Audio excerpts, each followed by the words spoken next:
In this episode of Alien Agenda, Colonel Gene begins exploring the legendary 1947 Roswell incident, linking it to an earlier UFO crash in Missouri that may have sparked government interest in extraterrestrial. Colonel Gene reviews military responses, eyewitness accounts, and the controversial claims from a lieutenant colonel's book with unexplained technology, alien encounters, and government secrecy at the heart of the story. Listeners are invited to uncover new perspectives on one of the most iconic UFO events in history. Hi, folks. This is Colonel Gene again for Alien Agenda.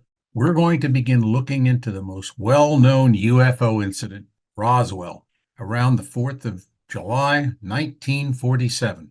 Earlier, we looked at a crash in Cape Grenada, Missouri, in April of 1941, and most likely actually piqued the interest of the United States government in the possibility of extraterrestrials and UFOs. The 1941 crash most likely led to the subsequent cover-up of the U.S. government's in Roswell in 1947, which captured the attention and imagination of inquiring minds around the world. Lieutenant Colonel Philip Carzo's book, The Day After Roswell, contains a huge amount of information, which I have taken the time to try to verify from other sources. I have researched the incidents and the people mentioned in his book, including Majestic 12, and in every case, what Colonel Carzo has claimed in his book appears to be accurate. Colonel Carzo's book also has been thoroughly covered in the History Channel episode special, Carzo Controversy. It is worth noting that the Colonel was never physically present at Roswell. However, he has interviewed a number of people that were there at the time. For the uninitiated, in 1947, the United States Army was operating two major sites near Roswell, New Mexico, the White Sands Missile Range and Alamogordo at White Sands. They had the V-2 rockets that they captured from the Germans, and at Alamogordo they were testing nuclear weapons. Both installations were extremely sensitive in nature and heavily scrutinized by the intelligence network of the United States Army Air Force. In the days leading up to January 3rd and 4th, a series of severe lightning storms rolled over the White Sands area. During the storms, White Sand radar showed multiple blips that began to increase at an alarming rate. In response, the Army's Counterintelligence Corps sent agents to White Sand, fearing that the Russians maybe were spying on us and had somehow snuck under the radar either through Canada or possibly even through Mexico. In any event, the Pentagon was very concerned. During this time, there was a great deal of tension between the United States and the Soviet Union. The Soviets had not yet developed an atomic bomb, but there was a great deal of concern that their efforts to develop a nuclear weapon would ultimately give them this capability. In addition, the Soviets had taken some of the materials that the Germans had and were working on at the end of World War II. These plans and materials and individuals were involved in some of the most advanced weapons development we have ever seen. Although we did secure most of the top Nazi scientists and most of the documents and many of the pieces of hardware, there were still things that the Russians were able to pick up, and that was of great concern to our intelligence community. According to interviews after the incident, the numerous radar sightings revealed objects that were able to travel at speeds unheard of at that time and were not possible by any aircraft on Earth. The readings apparently jumped from a stationary point to 2,000 miles per hour in approximately 1 second. Aside from being impossible from the standpoint of acceleration, if that were to have happened, the human pilot would be dead because of the sheer G-force that such an acceleration would produce. While the exact dates have been obscured sometime between the 2nd, 3rd, or 4th of July, the 509th Composite Group of the Army Air Force that was stationed at White Sand observed a radar blip that darted across the display. Shortly after, there was a violent explosion that produced a brilliant white light approximately 8 miles from White Sands. At the same time, the light lit up and they saw the explosion from the town of Roswell on the other side of the crash site. In particular, the local sheriff's department and fire departments decided to go to the flash in the sky.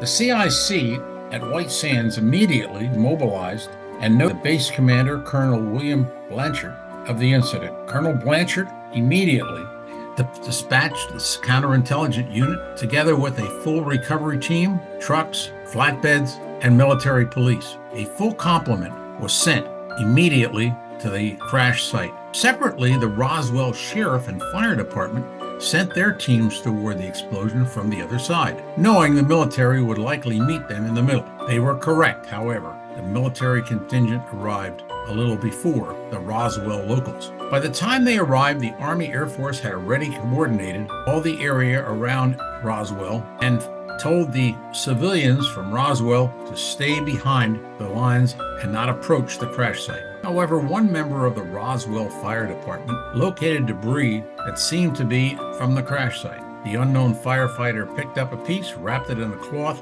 and put it in his pocket without the military noticing what he had done. According to eyewitness accounts, a saucer-like craft was partially embedded in the ground with a large crack on the one side. Near the crash were 3 dead humanoid figures, with another living creature seen crawling out of the wreckage and a 5th running away from the site. There was one report that the one running away was killed by a military policeman, but that's not been confirmed.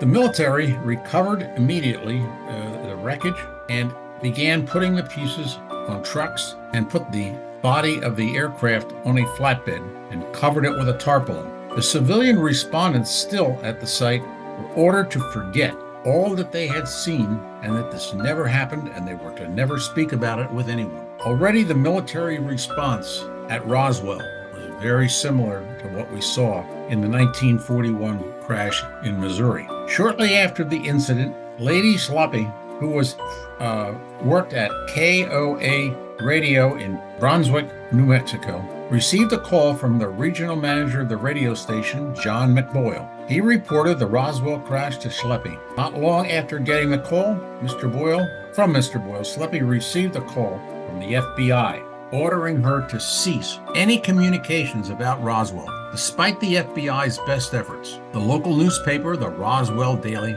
Record, ran a front-page story on the 8th of July. Most accounts of the Roswell crash in 1947 indicate that there were 3 aliens, 2 dead upon the crash and a 3rd that was shot by a military member at the site.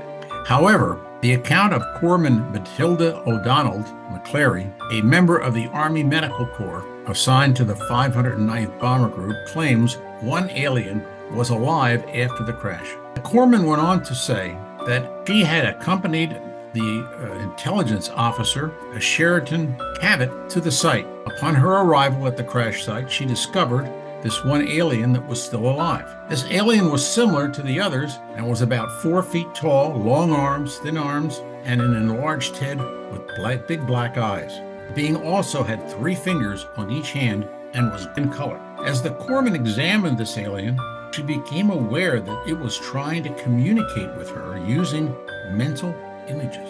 She immediately reported this to Agent Cabot. After consulting with a superior officer, she was directed to accompany the surviving alien back to the base. McElroy began a dialogue with the alien, who identified herself as Ariel. The corpsman was promoted to Senior Master Sergeant and conducted interviews with the alien from July 7th through August 1947 at Roswell, New Mexico Air Base.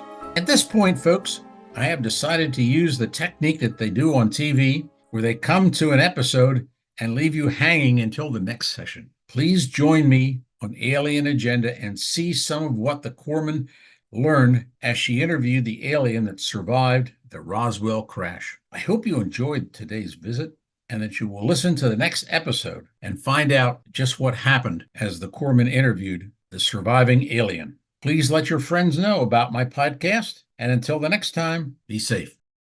Childhood friends Sam, an engineer, and Ben, a neurosurgeon, discover a time-traveling vortex in a cave near St. Jose. With their girlfriends, they journey to 1919 and attempt to stop Adolf Hitler from rising to power, leading to an adventure that drastically alters history and their lives. A World Without Hitler by Jean Piaget. Gene P. Abel has built a dynamic career spanning military service, finance, education, and public service. A Penn State graduate and retired Army colonel, Abel has held leadership roles from nuclear weapons officer to school district president. An author of more than 3 books, he now resides in South Jersey, balancing family, writing, and community involvement. You may visit his website at www.genepablebooks.com.